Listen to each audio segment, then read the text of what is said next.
Dad, this is not just a request. This is not a plea. This is the voice of your son, a man standing at the edge of everything he believes in. You want to know what I want? I want her.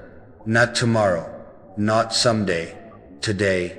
She's the only thing in this world I've ever been sure of. The only person who made me feel alive in a way nothing else ever could. And yet today, she's being taken away from me.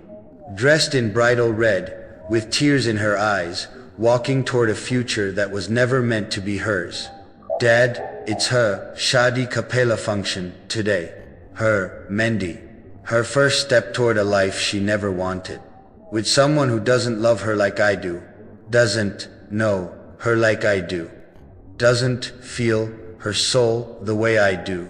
You raised me to fight for what's right. Well, this is right. She is right. We are right. And I swear to you in front of God, in front of every breath in my body, I will marry her, not in secret, not in shame, but with pride, with your blessings or without them. Because love like this, you don't walk away from it. You don't watch it die quietly. But Dad, if you want to see me, alive, whole, standing with the same spark you once lit in me, then stop that wedding. Bring her to me, tonight. Because after today, if she becomes someone else's bride, I won't be your son anymore. Not the one you know. Not the one who laughed with you, cried with you, followed your every word. That version of me dies the moment she says, Kubul Hai, to someone else. He may still breathe, but I won't lie. You'll save your reputation, maybe, but you'll lose me. So I'm asking you now, not as your son, not as your blood, but as a man. A man in love, a man standing on the edge of losing the one thing that ever truly mattered. Please, if you want to see your son alive, bring her back. Let me marry her, before this world takes her away from me forever. Dad, if you want to see your son alive, bring her back, today. Dad, I'm not here to argue. I'm not here to beg. I'm here to tell you something. Something you need to hear, not just as my father, but as the man who raised me to speak the truth even when it hurts. You keep asking me, if you love her so much, then why aren't you marrying her? So hear me, Dad. I will marry her. In every way, in every lifetime, in every version of this world, I choose her. And I'm not going to let this world take her away from me. Today is her first wedding function. Today, they're putting Mendi on her hands. Hands that were meant to hold mine. They're dressing her like a bride, but she's not smiling, Dad. She's dying inside. And so am I. Don't ask me to stay calm. Don't tell me it's too late. Because the truth is, if you want to see me alive, if you want your son to still be your son, then stop this wedding. Today. Right now. Bring her back. Do whatever you have to. Talk to whoever you must. But if you walk out of this house tonight pretending everything is okay, then know this. You'll return to a house without me in it. I won't run away. I won't do anything foolish. But I'll be standing. Something inside me will break beyond repair, and you'll never get this version of me again. I love her, Dad. Not the way people throw that word around. I love her like she's the last breath in my lungs. Like she's the only light left in this dark world. And I'm not letting go. So for the first time in my life, I'm not asking for your permission. I'm asking for your support. I'm asking you to stand with me, not against me. To be the father who sees the fire in his son's eyes and says, yes, go get her. Because if you don't, you may save your pride, but you'll lose your son. Because after tonight, nothing will ever be the same. Dad, if you walk away from this moment, if you let her go through with this marriage, then let me say it clearly for the last time. You may still have a son by blood, but the man standing in front of you right now, this version of me, he'll be gone. Because how do you expect me to live, Dad?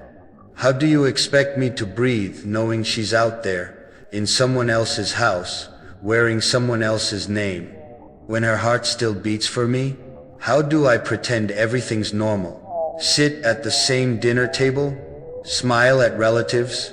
Go on with life as if the only person who ever mattered to me wasn't ripped away right in front of my eyes? I can't. I won't. And maybe one day you'll understand that this wasn't rebellion. This wasn't disobedience. This was love, raw, honest, and terrifying. You think I'm being emotional. You think I'm too young to know what I want. But Dad, sometimes a person walks into your life and changes everything, not just how you feel, but who you are. She did that for me. Before her, I didn't know who I was. After her, I can't imagine being anyone else. I can't imagine waking up one day and calling another woman my wife. I can't imagine building dreams with someone whose name doesn't taste like poetry on my tongue. So yes, I will wait at this door tonight, not as your son, but as a man waiting for his entire world to come walking back through it. And if she doesn't, then don't come looking for me tomorrow, Dad, because the light in my eyes, the fire in my soul, the boy you once raised to chase what he believed in, he'll be gone. You'll have your silence, you'll have your pride, but you won't have me. So this is it, the moment, the line, the last thread of hope I have left in you. Do the right thing, not for tradition, not for society. Do it for me, for the love you still have for your son, for the heartbeat that's cracking inside me with every second that passes. Bring her back, tonight, before I lose her forever, and before you lose me, just as completely.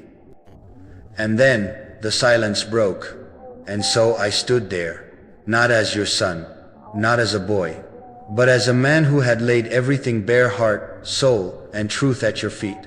The air felt heavy. Each second felt like a lifetime. The clock kept ticking, as if mocking me like time was moving forward, but I was stuck, frozen in this one pleading moment. I stared at the door, hoping, praying, breaking, and then the silence broke.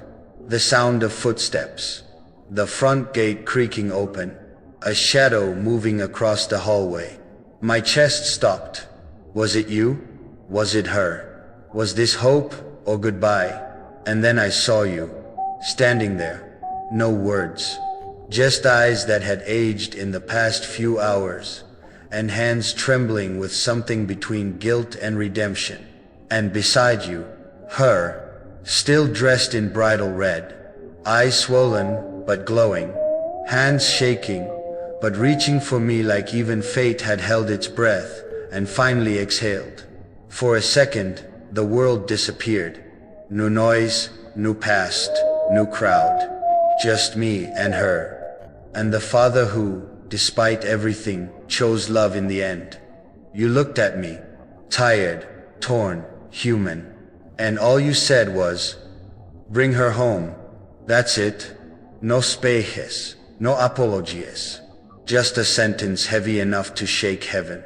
I took her hand, tears in my eyes, and in that moment, I didn't care what the world said, because the only two people I ever needed to believe in us were finally standing on either side of me. And as I walked her across that threshold, out of fear, out of shame, out of someone else's story, I knew we were writing our own now. One not built on permission, but on love, courage, and the truth we refused to silence. And then, he did what I never imagined he would. She stood there in red, shaking, eyes searching for safety, and I stood across from her, heart pounding like a war drum in my chest. I waited for your voice, Dad, for your judgment, for your rules. But what I got was something else. You looked at me, and for the first time you saw me, not the boy you raised, not the version you wanted me to be, but the man I had become. A man in love, a man at war, a man who would have walked through fire just to keep her name alive in his prayers. You didn't say much. You didn't have to. Because sometimes, a father speaks more in silence than in sermons. And then, quietly, without asking me to follow, you turned around, took the car keys, and left. No arguments, no drama, just purpose in your steps. Like you had finally made peace with what your heart had been screaming beneath the weight of society's expectations. And for the longest hour of my life, I waited, pacing, breathing, dying, until I heard the sound of the gate, the engine, the door. I ran out and there you were. And there she was, tears in her eyes, her jewelry half undone, her hand in yours. And in that moment, I didn't just see my father. I saw my hero, the man who didn't just listen to his son. He believed in him. The man who didn't just give me permission. He fought for my love. You didn't say a word as you let go of her hand and placed it in mine. You just nodded. And that one gesture carried more weight than 1,000 blessings.